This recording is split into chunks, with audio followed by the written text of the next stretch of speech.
প্রান্তরে রসুল গেলেন। কাফেরদের আগেই রসুল সাল্লাল্লাহু আলাইহি ওয়াসাল্লাম সেখানে পৌঁছতেন। কাফেররা আসলো, সেখানে যুদ্ধ হলো। আমার রসুল করিম সাল্লাল্লাহু আলাইহি ওয়াসাল্লাম যুদ্ধের জন্য সাহাবায়ে কিরামকে সারিবদ্ধ করে প্রস্তুত করতেছিলেন। আমার বন্ধুগণ, আমার রসুল বললেন, ওয়াসারিউ ইলা মাগফিরাতিম মির রাব্বিকুম ওয়া জান্নাতিন আরদুহাস সামাওয়াতু ওয়াল আরদ। ও আমার সাহাবায়ে কিরাম, তোমরা তোমাদের রবের ক্ষমা, আকাশ আর জমিন বিস্তীর্ণ সুবিশাল জান্নাতের জন্য তোমরা তৈরি হয়ে যাও। চিৎকার দিয়ে বলুন সুবহানাল্লাহ। আমার রাসূল বললেন, ও আমার সাহাবায়ে কিরাম, তোমরা জান্নাতের জন্য প্রস্তুত হও। এই কথা শোনার পরে উমাইর ইবনে হুমাম নামক একজন আনসার সাহাবী, উমাইর ইবনে হুমাম, এই কথা শুনে বললেন, বাখ বাখ। কি বললেন? আরবিতে শব্দ বাখ বাখ, আনন্দের একটা। আমরা বাহবা বলি না, বলেন? আমরা বাংলায় বলি বাহবা, আরবিতে হলো বাখ বাখ। আরবিতে হলো, আমার হুজুর আছে এখানে, বাখ বাখ বললেন। আমার রাসূলের কানে শব্দটা পৌঁছে গেল। আমার রাসূল বললেন, আমার সাহাবী, তুমি বাখ বাখ কেন বললেন? এই কথা কেন বললেন? সাহাবী বললেন, ইয়া রাসূলুল্লাহ, আল্লাহর কসম করে বলি, অন্য কোনো কারণে বলি নাই। ইয়া রাসূলুল্লাহ, আপনি কত সুন্দর করে বললেন, তোমরা আকাশের জমিন বিস্তীর্ণ জান্নাতের জন্য প্রস্তুত হও। ইয়া রাসূলুল্লাহ, আপনি যে সুন্দর করে আপনার পবিত্র জবানে জান্নাতের খোঁজ খবর দিলেন, শুভ সংবাদ দিলেন, আর যারা জান্নাতে যাবে, ইয়া রাসূলুল্লাহ, আমি যদি ওই জান্নাতে যারা যাবে তাদের মধ্যে যদি আমি গণ্য হতাম, আমার জীবনকে আমি ধন্য করতাম। পড়ুন সুবহানাল্লাহ। এই জন্য বাখ বাখ বলেছি। সুবহানাল্লাহ। হুজুর বললেন জান্নাতে যাওয়ার জন্য প্রস্তুত হও। সাহাবী বললেন, বাখ বাখ আমি যদি দিতে পারতাম, আল্লাহর কসম করে বলি, অন্য কোনো কারণে হুজুর আমি বাখ বাখ বলি নাই। আমি যদি যারা জান্নাতে যাবে, আমি যদি তাদের মধ্যে হতাম, তাহলে আমার জীবনটা কি ধন্য হতো। আমার রাসূল বললেন, ও আমার সাহাবী, আমি রাসূল ঘোষণা করলাম, আজকের যুদ্ধে যারা অংশগ্রহণ করেছে, বদরের যুদ্ধে যারা অংশগ্রহণ করেছে, যারা জান্নাতে যাবে, ও আমার সাহাবী শুনে রাখো, ওই জান্নাতি সাহাবীদের মধ্যে তুমিও একজন। চিৎকার দিয়ে পড়ুন সুবহানাল্লাহ। সাহাবী, তুমিও একজন জান্নাতির মধ্যে। সাহাবী তার থলের ভিতরে, ব্যাগের ভিতরে খেজুর ছিল, কয়েকটা খেজুর বের করে চিবাচ্ছিলেন আর খাইতেছিলেন। খেজুর বোঝেন তো আপনার? খেজুর বোঝেন? খেজুর খাইতেছিলেন, চিবাইতেছিলেন। সাহাবী চিন্তা করলেন, এই খেজুরগুলো খেয়ে জীবন ধারণ করব, বেঁচে থাকবো অনেক লম্বা সময়। এত সময় তো দেরি করা যাবে না, জান্নাতে যেতে দেরি হয়ে যাবে। লম্বা সময় খেজুর খাবো, যুদ্ধ করব, শহীদ হব, জান্নাতে যাইতে দেরি হয়ে যাবে। না না, হাতের খেজুরগুলো দূরে নিক্ষেপ করে সাহাবী তরবারি হাতে নিয়ে কাফের মুশরিকদের সঙ্গে জিহাদ করতে করতে আল্লাহর নবীর সাহাবী শহীদ হয়ে গেলেন। চিৎকার দিয়ে পড়ুন সুবহানাল্লাহ। ওই জান্নাতে আমরা যাব, ঠিক কিনা? জানমাল কি আপনার কাছে থাকবে না আল্লাহকে দিতে হবে? আমার বন্ধুগণ, হযরতে আবু হুরায়রা রিওয়ায়াত করেছেন, একজন বেদুইন বিশ্ব নবীর দরবারে আগমন করলেন। ইয়া রাসূলুল্লাহ, ইয়া হাবিবাল্লাহ, আপনি আমাকে এমন একটি আমলের কথা বলে দিন, যে আমলটা করলে আমি সরাসরি ডাইরেক্ট আল্লাহর জান্নাতে যেতে পারি। চিৎকার দিয়ে বলুন সুবহানাল্লাহ। ডাইরেক্ট জান্নাতে যেতে পারি। আমার রাসূল বললেন, সাহাবী বেদুইন সারা জীবনের প্রতিটা ক্ষেত্রে গোলামি করবে আল্লাহর, দাসত্ব করবে আল্লাহর, একমাত্র ইবাদত করবে আল্লাহর, আল্লাহর সঙ্গে কখনো শিরক করবে না। এক নম্বর। দুই নম্বর, আমার রাসূল বলেন ফরজ নামাজ কায়েম করবে, জীবনে কখনো নামাজ কাদা করবে না, ফরজ নামাজ ছেড়ে দিবা না, ফরজ নামাজ কায়েম করবে। তিন নম্বর রাসূল বললেন রমজানের রোজা রাখবে। এরপরে চতুর্থ নম্বর আমার রাসূল বললেন নির্ধারিত যাকাত, ফরজ হলে যাকাত আদায় করবে। পড়ুন সুবহানাল্লাহ। কয়টি? মুখস্থ করেন কয়টি?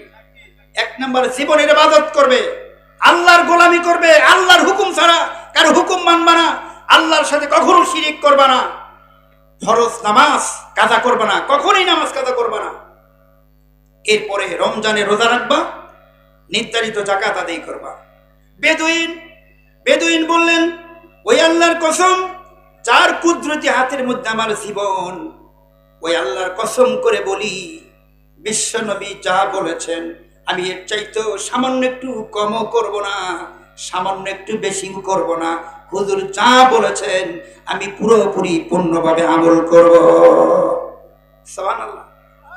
ওয়া ক্বালু সামিনা ওয়া আতানা, আমরা যা শুনবো ওয়া আতানা, কি বলেন কোরআন শরীফে কি আল্লাহ শিখান নাই? যা শুনবা সেটা কি করবা? সামিনা ওয়া আতানা, শুনলাম মেনে নিলাম। এটাই ছিল সাহাবীদের চরিত্র, এটাই ছিল কাদের চরিত্র? সাহাবায়ে কেরামের চরিত্র। আর ইহুদি খ্রিস্টানদের চরিত্র কি ছিল জানেন? কি? সামিনা, শুনলাম। ওদের চরিত্র কি ছিল? শুনলাম আর অমান্য করলাম, শুনলাম আর কি করলাম? অমান্য করলাম। এটা ইহুদি এবং খ্রিস্টানদের চরিত্র ছিল, শুনলাম অমান্য করলাম। সাহাবা আজমাইন, আবু বকর ওমর রাদিয়াল্লাহু তাআলা সাহাবা আজমাইনের চরিত্র ছিল যা শুনলাম সেটা মেনে নিলাম। বেদুইন বললেন আল্লাহর কসম করে বলি হুজুর যা বলেছেন একটু কমও করব না, একটু বেশিও করব না। আমার বন্ধুগণ, বেদুইন চলে যাচ্ছেন, আমার দিকে খেয়াল করেন আমি কি বলতে যাচ্ছি, খেয়াল করুন। বেদুইন চলে যাচ্ছেন, বেদুইন চলে যাচ্ছেন। আমার রাসূল বললেন, ও আমার সাহাবায়ে কেরাম, দুনিয়ার বুকে যদি কোনো মানুষ কোনো জান্নাতি মানুষকে দেখতে চায়, কোন বেহেশতি মানুষকে যদি কেউ দেখতে চায়, সে যেন ওই বেদুইনের প্রতি তাকায়। সুবহানাল্লাহ বলেন। আমার বন্ধুগণ, ওই জান্নাতে আমরা যাব, ঠিক কিনা বলেন? আল্লাহ পাক কবুল করে একটু জিকির করুন, লা ইলাহা লা ইলাহা ইল্লাল্লাহ সুবহানাল্লাহ আলহামদুলিল্লাহ লা ইলাহা। আব্বুরা কষ্ট হচ্ছে আপনাদের? কষ্ট হচ্ছে আপনাদের? আরেকটু চলবে না বন্ধ করব? আরেকটু খারাপ লাগতেছে তো আপনারা কথাও বলেন না, বুঝি না। একটু জিকির করুন, লা ইলাহা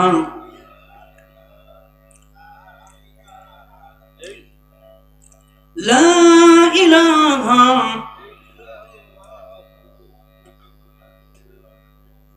সাল্লাল্লাহু আলাইহি ওয়াসাল্লাম। ইসলামের প্রথম যুদ্ধ হয়েছিল, যুদ্ধের নাম কি? যুদ্ধ বদর। এই যুদ্ধে আমার কলিজার টুকরা মা বোনেরা একটু দয়া করে চেপে বসুন। আপনারা তো এখানে সংখ্যা খুব কম হয়েছে, এর চাইতে আমার মা বোনেরা অনেক গুণ বেশি হয়েছে। আমি মা বোনদেরকে অনুরোধ করবো একটু চেপে বসুন। আল্লাহ পাক আপনাদের চেপে বসার তৌফিক দান করুন, বলুন আল্লাহুম্মা আমিন। আমার বন্ধুগণ, এই বদরের যুদ্ধে, প্রথম যুদ্ধে মুসলমানরা বিজয় লাভ করেছিলেন। ইসলামের বিজয় হয়েছিল, কোরআনের বিজয় হয়েছিল, ঠিক কিনা বলেন? এই যুদ্ধের বিজয় কাফেরদের শোচনীয় পরাজয় হয়েছিল, ঠিক কিনা বলেন? এই যুদ্ধে ঐতিহাসিক হিকটি বলেছেন, বদরের যুদ্ধে যদি পরাজয় হতো তাহলে ইসলাম চিরদিনের জন্য দুনিয়ার বুক থেকে বিলীন হয়ে যেত, পড়ুন নাউজুবিল্লাহ। কিন্তু আল্লাহ কি তাই করবেন? আল্লাহ বিজয় দিয়েছিলেন। ওদের কাফেরদের পরাজয় হয়েছিল। এই পরাজয়ের খবর আব্দুল্লাহ আল খুজাই নামক একজন কুরাইশি বদরের যুদ্ধ থেকে, তখন তো এরকম মোবাইল ছিল না, মোবাইল ছিল কি বলেন? মোবাইল ছিল না। এই আব্দুল্লাহ ইবনে খুজাই এই পরাজয়ের খবর নিয়ে প্রথম যখন মক্কায় চলে গেলেন, মক্কা শরীফে গিয়ে খানায় কাবার হাতিমে ওর উটটি যখন বাঁধলেন, চতুর্দিক থেকে কুরাইশ এসে তাকে ঘিরে ফেললো আর বললো, আব্দুল্লাহ ইবনে খুজাই বলো বদরের যুদ্ধের খবরটা কি? ওরা তাকে ঘিরে ধরলো। আব্দুল্লাহ ইবনে খুজাই বললেন, যুদ্ধের খবর ভালো না। যুদ্ধের খবর কি? যুদ্ধে উতবা ইবনে রবিয়া, সাইবা ইবনে রবিয়া, এরপরে উমাইয়া ইবনে খালফ, আবু জেহেল সহ বড় বড় লিডারগুলো সব খতম হয়ে সবগুলো নিহত হয়েছে। জোরে পড়েন সুবহানাল্লাহ। সব খতম হয়ে গেছে। এখানেই শেষ নয়, মুসলমানেরা আমাদের মধ্যে বহু সংখ্যক নেতাকে, অনেক কুরাইশকে বন্দী করে মদিনায় নিয়ে চলে গেছে। সুবহানাল্লাহ বলেন। অনেকগুলো বন্দী হয়েছে মুসলমানরা, তারা বিজয় লাভ করেছে এবং আমাদের অনেক কুরাইশকে বন্দী করে তারা মদিনায় নিয়ে চলে গেছে। আবু সুফিয়ান আসলো সেখানে। আবু সুফিয়ান ছিল অনেক সম্পদের মালিক, অস্ত্রের ব্যবসা করত, ধনাঢ্য ব্যক্তি, অস্ত্রের ব্যবসা করত। আবু সুফিয়ান জিজ্ঞাসা করলো, তাহলে আমার পরিবারের খবর? আব্দুল্লাহ ইবনে খুজাই বললেন, আমি নিজে দেখেছি তোমার বাপ এই যুদ্ধে শহীদ হয়েছে, তোমার এই যুদ্ধে নিহত হয়েছে, তোমার বাপ এবং তোমার ভাই যুদ্ধে নিহত হয়েছে, মারা গেছে। আব্দুল্লাহ ইবনে খুজাইর কথা শুনে আবু সুফিয়ানের মনে কষ্ট পাইলেন, মনটা বেজার হয়ে গেল। আবু সুফিয়ানের চাচাতো ভাই উমাইর ইবনে ওয়াহাব ওই জায়গায় ছিল, খারাপ লোক ছিল, পাষাণ্ড হৃদয়ের অধিকারী, কর্কশভাষী, খুব খারাপ লোক ছিল। ও চিন্তা করলেন এত বড় শোচনীয় পরাজয়। আবু সুফিয়ান বললেন এই পরাজয় মেনে নেওয়া যায় না। কি বলেন, পরাজয় মেনে নেওয়া কষ্ট কিনা বলেন? 15 বছর পরেও যদি কারো পরাজয় হয় মেনে নিতে কষ্ট হয় না বলেন? পরাজয় মেনে নেওয়া কি মেনে নিতে চায় কেউ? আবু সুফিয়ান বলল খুবই কষ্ট, বদরের যুদ্ধের পর আমাদের পরাজয় মেনে নেওয়া বড় কষ্ট। আবু সুফিয়ান বললেন উমাইর ইবনে ওয়াহাব, আমি মনে করি এই পরাজয়ের প্রতিশোধ নেওয়া আমাদের জন্য জরুরি, প্রয়োজন। পরেন নাউজুবিল্লাহ। এরপর উমাইর বললেন আমি প্রতিশোধ দিতে পারবো, কিন্তু আমার সমস্যা হলো আমি গরিব মানুষ, টাকা পয়সা নাই, আমার অর্থ সম্পদ নাই, আমার অনেক ঋণ আছে, আমার ছোট্ট ছোট্ট বাচ্চা ছেলে মেয়ে আছে। এটা যদি না থাকতো তাহলে আমি এর প্রতিশোধ নিতাম। পরেন নাউজুবিল্লাহ, জোরে পড়েন নাউজুবিল্লাহ। আবু সুফিয়ান বললেন উমাইর ইবনে ওয়াহাব, চিন্তা করো না, আমি তোমার ঋণের দায়িত্বটা আমি নিয়ে নিলাম। তোমার যত ঋণ আছে ঋণগুলো আমি পরিশোধ করে দেব। তোমার ছোট্ট বাচ্চা ছেলে মেয়েদেরকে আমি লালন পালন করব। যতদিন আমি বেঁচে থাকি, আমার বেঁচে থাকা পর্যন্ত তোমার ছেলে মেয়েদেরকে আমি আমার ছেলে মেয়ের মতো যত্ন করে আদর যত্ন দিয়ে তাদেরকে লালন পালন করব। তোমার ঋণটা পরিশোধ করব। এরপরেও তুমি খুব শীঘ্রই বদরের যুদ্ধের একটা প্রতিশোধ আমাদেরকে নিয়ে দাও। পড়ুন নাউজুবিল্লাহ। আপনারা কি বুঝতেছেন কথাগুলো? বদর যুদ্ধের শোচনীয় পরাজয়, কাফেরদের এই প্রতিশোধ তারা নিতে চায়। এখনো যদি কেউ পরাজয় বরণ করে তাদের সেই হিংস্র স্বভাব এখন আছে না নাই? প্রতিশোধ নিতে চায়। তারা অন্যায় করেছে, অপকর্ম করেছে, তারপরেও প্রতিশোধ নেওয়ার মনোভাব আছে না নাই? আমার বন্ধুগণ, আবু সুফিয়ান বললেন তোমাকে আমি সব সুযোগ সুবিধা দেব, তুমি একটু বলো কেমনি করে প্রতিশোধ নিবা। উমাইর ইবনে ওয়াহাব বললেন ভাই, আমার প্রতিশোধ হলো এই যে আমি জানি মুহাম্মদ সাল্লাল্লাহু আলাইহি সাল্লাম একা একা চলাফেরা করেন, তার সঙ্গে কোনো দেহরক্ষী থাকে না, তাকে কোনো দেহরক্ষী নাই, সহযোগী নাই। সুতরাং আমি আমার তরবারিকে ধারালো করব, এরপরে বর্ষার মাথায় বিষ মাখাবো তরবারি, এবং আমি বর্ষা নিয়ে মুহাম্মদ সাল্লাল্লাহু আলাইহি সাল্লামের কাছে যাব। যেহেতু তার কাছে কোনো দেহরক্ষী থাকে না, আমি তার কাছে যাব। আমাদের বন্দি নিয়ে, আমার ছেলেও বন্দি হয়ে গেছে, আমাদের বন্দিগুলো মুক্তি করার জন্য তার সঙ্গে আলাপ করব। আলাপ আলোচনা করতে যখন সুযোগ পাব, আমি আমার ধারালো তরবারি বর্ষার আগেতে মুহাম্মদ সাল্লাল্লাহু আলাইহি সাল্লামকে হত্যা করে এর প্রতিশোধ নেব। চিৎকার দিয়ে পড়ুন নাউজুবিল্লাহ, আরো জোরে পড়ুন নাউজুবিল্লাহ। আমার বন্ধুগণ, আবু সুফিয়ান বললেন খুব সুন্দর কথা, এটা যদি বাস্তবায়ন করতে পারো তোমার সঙ্গে আমার যে কথা, তোমার ঋণ পরিশোধ করব, ছেলে মেয়েদের দায়িত্ব নেব, কিন্তু আমার হাতে হাত দাও। খেয়াল করেন আমার দিকে। আবু সুফিয়ান বলছে আমার হাতে হাত দাও, শপথ করো আমাদের দুইজনের সঙ্গে যে এই কথাটা হলো, এই কথাটা পৃথিবীর কোনো মানুষ যেন না জানে, গোপন রাখবা। কি করবা? আমার হাতে হাত দাও, শপথ করো, কাউকে বলবা না, তুমি তোমার আপনজন কাউকে বলবা না, শুধু আমি আবু সুফিয়ান জানলাম আর তুমি জানলা, দুনিয়ার কারো কাছে বলবা না, এটা শপথ করলেন। এরপরে উমাইর একটা অট্ট হাসি দিলেন, এই প্রতিশোধ নেবেন আমার রাসূলকে হত্যা করার জন্য। চিৎকার বলুন নাউজুবিল্লাহ। আবু সুফিয়ান ঘরের ভিতরে ঢুকলেন, তার সেই তরবারিটা ধার দিলেন, সুন্দর করে ধার দিলেন। পড়ুন নাউজুবিল্লাহ। উদ্দেশ্য কি? রাসূলকে হত্যা করার উদ্দেশ্য কি? আমার আপুরে খেয়াল করেন, রাসূলকে হত্যা করার জন্য আবু সুফিয়ান নিজে বদর যুদ্ধের প্রতিশোধ দেবে রাসূলকে হত্যা করে, উনি তার তরবারিটা দাঁড় দিলেন। এরপরে বর্ষার মাথা ধারালো করে সেখানে বিষাক্ত বিষ মিশালেন। এরপরে উমাইরের হাতে দিয়া বললেন, উমাইর, সময় নষ্ট না করে, কাল ক্ষেপণ না করে দ্রুত মদিনায় চলে যাও, খুব শীঘ্রই যেটা বললাম বাস্তবায়ন করো।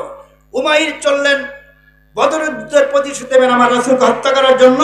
এইদিকে মক্কায় আবু সুফিয়ান অপেক্ষায় থাকলেন, সে যেন মুহাম্মদ সাল্লাল্লাহু আলাইহি ওয়াসাল্লামকে হত্যা করে সে বদর যুদ্ধের প্রতিশোধের সুখবর নিয়ে উমাইর মক্কায় ফিরে আসে, এই অপেক্ষায় থাকলেন। চিৎকার দিয়ে পড়ুন নাউজুবিল্লাহ। আমার বন্ধুগণ, উমাইর চলে গেলেন মদিনায়। মদিনায় যাওয়ার পরে আল্লাহ রাব্বুল আলামিন এই ঘটনা প্রকাশ করার জন্য সর্বপ্রথম দেখা হলো হযরত উমর ইবনে খাত্তাবের সঙ্গে দেখা হলো। হযরত উমর ইবনে খাত্তাব চেনেন তো? কি চেনেন না? ইসলামের প্রধান সেনাপতি। বলি আলহামদুলিল্লাহ। ওমর কি এক অপূর্ব শক্তি আল্লাহ পাক তাকে দিয়েছিলেন ইসলামের বিজয়ের জন্য, ঠিক কিনা বলেন? হযরত ওমর যে ইসলাম কবুল করেছিলেন, সেই ইসলাম কবুল করা সেই দিন জান্নাতের ভিতরে হযরত ওমর ইসলাম কবুল করেছেন, জান্নাতের ভিতরে ফেরেশতারাও সেদিন বিজয় মিছিল করেছেন। সুবহানাল্লাহ বলেন। হযরত ওমরের ইসলাম কবুলেতে জান্নাতুল ফেরদাউসের ভিতরে ফেরেশতারাও বিজয় মিছিল করেছেন। চিৎকার দিয়ে বলুন সুবহানাল্লাহ। সেই ওমরের সঙ্গে দেখা হলো। ওমর লক্ষ্য করলেন উমাইর আসতেছে, কোনো কথা নাই। ওমরের সামনে গেলেন, সরাসরি ডাইরেক্ট গ্রেফতার করলেন। সুবহানাল্লাহ বলেন। গ্রেফতার করলেন, আমার রাসূলের সামনে হাজির করলেন। হযরত ওমর বললেন, ইয়া রাসূলুল্লাহ, এই লোকটা ইসলামের চরম দুশমন, কোরআনের দুশমন, আপনার দুশমন, মুসলমানদের দুশমন, ঠিক কিনা বলেন? আজকেও বাংলার জমিনে আছে আমাদের প্রিয় মাতৃভূমি বাংলাদেশ। এই দেশকে আমার ভালোবাসি, ঠিক কিনা? আল্লাহকে বেশি ভালোবাসি, আমার রাসূলকে ভালোবাসি, এই কোরআনকে ভালোবাসি। কোরআনের বলে বলিয়ান হয়ে, ইমানের বলে বলিয়ান হয়ে আল্লাহকে ভালোবাসি, রাসূলকে ভালোবাসি, কোরআনকে ভালোবাসি, আলেম ওলামাকে মহব্বত করি, মসজিদ মাদ্রাসাকে ভালোবাসি, আমাদের মা বাপকে আমরা সম্মান করি, ভালোবাসি, প্রত্যেকটা মুসলমানকে আমরা কলিজা দিয়ে ভালোবাসি, ঠিক কিনা বলেন? এর বাইরে মুসলমানদের কারো ভালোবাসার পাত্র নাই, আছে নাকি? এর বাইরে আমরা কাউকে ভালোবাসি না, ঠিক কিনা বলেন? আমার বন্ধুগণ, ওমর রাদিয়াল্লাহু তাআলা আনহু গ্রেফতার করলেন উমাইরকে। গ্রেফতার করার পরে সোজাসুজি ডাইরেক্ট নিয়ে গেলেন কার কাছে? আমার রাসূলের কাছে নিয়ে গেলেন। বলি, ইয়া রাসূলুল্লাহ, এই উমাইর, এই লোকটার স্বভাব চরিত্র ভালো না। ইসলামের পূর্বেই আপনাকে অনেক কষ্ট দিয়েছে, মুসলমানদের কষ্ট দিয়েছে। ইসলামের দুশমন, কোরআনের দুশমন, আপনার দুশমন, মুসলমানদের দুশমন। কোনো খারাপ মতলব, কুমতলব নিয়ে সে মদিনায় এসেছে, ভালো উদ্দেশ্য আসে নাই। ইয়া রাসূলুল্লাহ, আপনি দয়া করে একটু অনুমতি দেন, ফয়সালা করে দিই। সুবহানাল্লাহ। কি করে দেব? ফয়সালা বোঝেন তো? হুজুরের অনুমতি চাইলেন, পারমিশন চাইলেন, হুজুর তাড়াতাড়ি পারমিশন দিয়েছে না, খুব শীঘ্রই কি করে দেয়? এই দুশমনকে দুনিয়ার থেকে চিরবিদায় করে দেয়।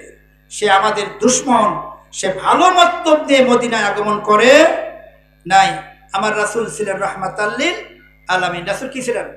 আমার রাসূল হলেন ক্ষমার আধার, রাহমাতাল লিল আলামিন। আবার রাসূল বললেন, ওমর সে যাই হোক, ওকে ছেড়ে দাও। সুবহানাল্লাহ বলেন।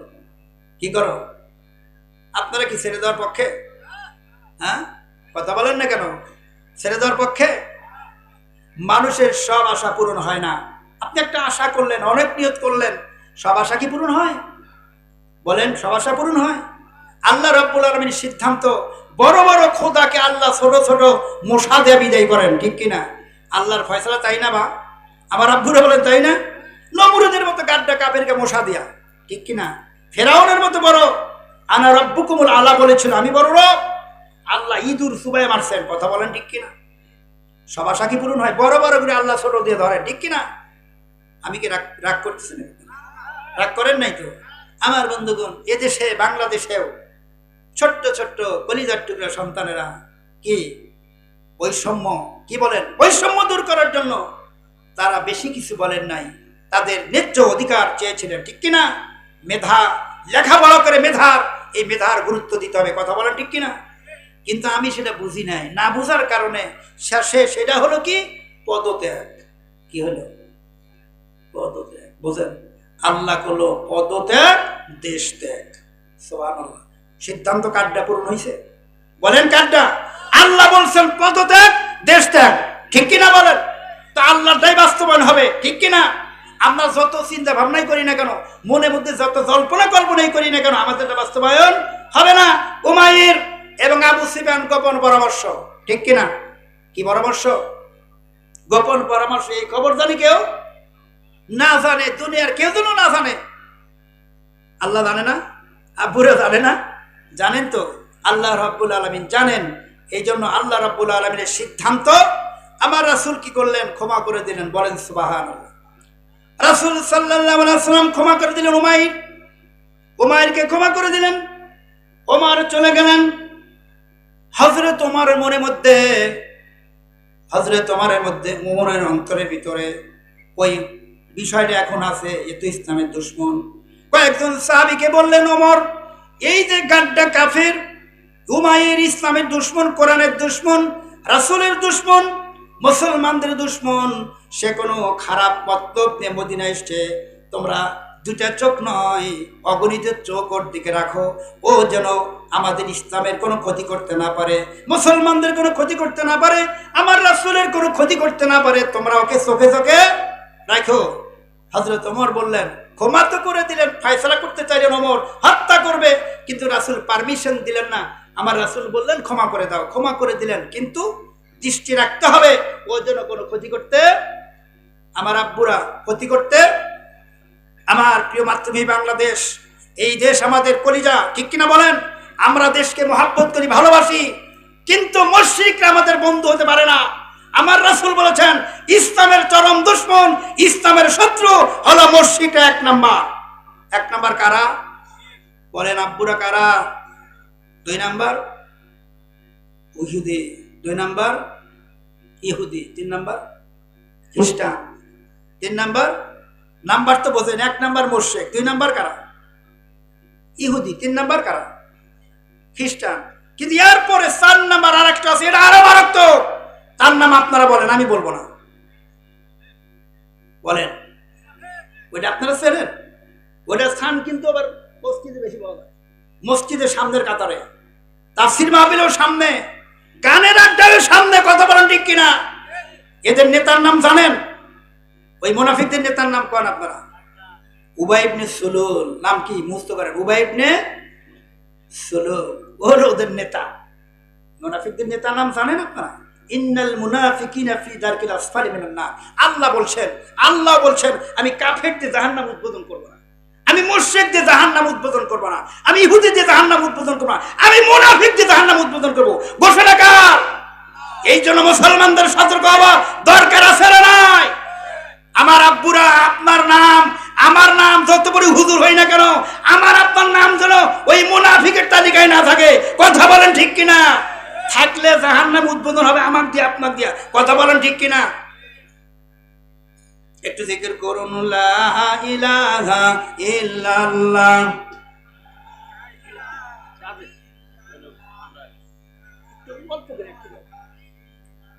আরো জোরে, সুবহানাল্লাহ আলহামদুলিল্লাহ লা ইলাহা, সুবহানাল্লাহ। ভাইজান বহু দূরে মদিনা, আমরা কেমনে যাবো জানি না। দয়ার আল্লাহ দয়া করো, নসিব করো মদিনা। লা ইলাহা ইল্লাল্লাহ, সুবহানাল্লাহ আলহামদুলিল্লাহ লা ইলাহা ইল্লাল্লাহ, লা ইলাহা।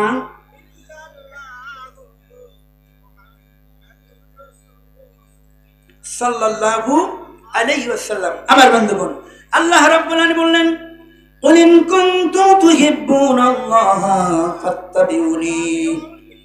আল্লাহকে যদি ভালোবাসতে চাও, আল্লাহর সাথে যদি প্রেম নিবেদন করতে চাও, ফাত্তাবিউনি, আমার অনুসরণ করো। অনুসরণ করতে হবে কার? রাসূলের। কার? রাসূল যা করেছেন আপনাকে সেটাই করতে হবে। আপনি নিজে অন্য কোনো নেতা, অন্য কোনো নেত্রী, অন্য কোনো বুজুর্গর অনুসরণ করা যাবে কি?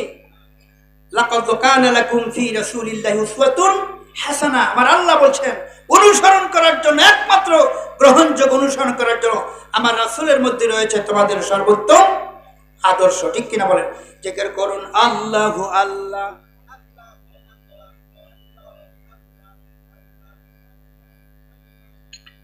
সবাই আল্লাহু আল্লাহ।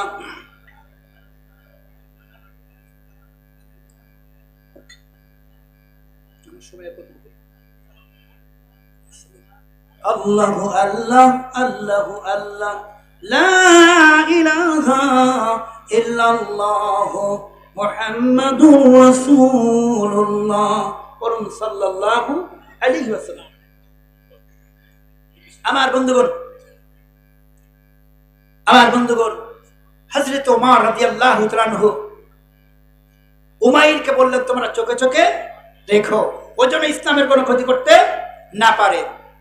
আমার বন্ধুগণ রাসূল করিম সাল্লাল্লাহু আলাইহি ওয়াসাল্লাম আমার দিকে খেয়াল করুন। রাসূল করিম সাল্লাল্লাহু আলাইহি ওয়াসাল্লাম উমাইরকে পাশে বসালেন।